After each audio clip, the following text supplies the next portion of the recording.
From UFOs to ghost and psychic powers, history is riddled with unexplained events. You can turn back now or learn the stuff they don't want you to know.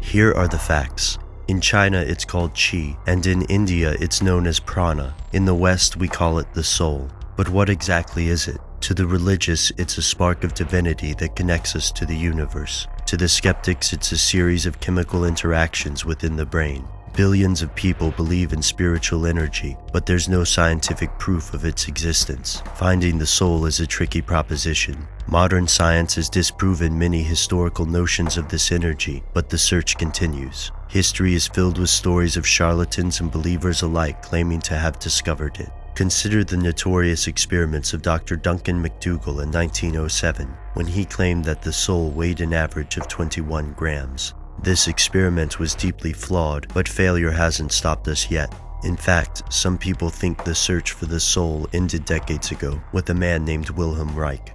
Born in 1897, Wilhelm Reich studied psychoanalysis under Sigmund Freud. Freud's theory on the libido fascinated Reich, who believed that the libido was a real, physical energy. He moved to the US, where he began research on this energy. He called it Orgone. According to Reich, this energy permeated the universe, and orgone imbalances could create health problems. Reich claimed orgone treatment could combat cancer. His ideas eventually caught the government's attention. According to declassified FBI files, Reich was under investigation for ties to the Communist Party. In 1947, the agency concluded that Dr. Reich was not a communist agent and did not believe his research was subversive. Then the FDA began to persecute Reich, suing him in 1954 to place an injunction on the shipment of orgone-related devices and literature. He was arrested that same year. According to skeptics, Reich was locked up for making false claims and distributing what amounted to snake oil, but others don't buy that story. Here's where it gets crazy. While mainstream historians believe the feds prosecuted Reich for alleged communist ties, his supporters paint a different picture. These theorists say Reich was singled out because his orgone accumulators worked. He did not request payment when treating people, and he held demonstrations to prove the effectiveness of the technology, chiefly focusing on the orgone chamber.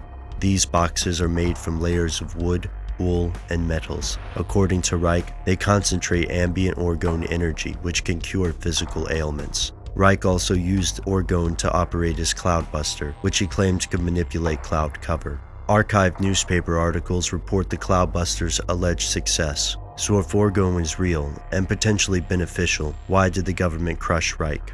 Most theorists believe factions in the government and the medical industry repressed Reich's work because it threatened the status quo. Other theorists believe President Eisenhower enlisted Reich in a covert war against extraterrestrials and that the arrangement soured. Both of these groups are short on proof and resort to rumors, but the FDA's actions are suspicious. After stalling transportation of the device, the agency collected Reich's literature and burned it in incinerators. Reich died of heart failure in prison in 1957. Today, he's a controversial figure, on the fringes of psychology and at the heart of conspiracy theories. Which image is closer to the truth? Was Wilhelm Reich hounded for being a snake oil salesman? Or was he jailed for discovering something they don't want you to know?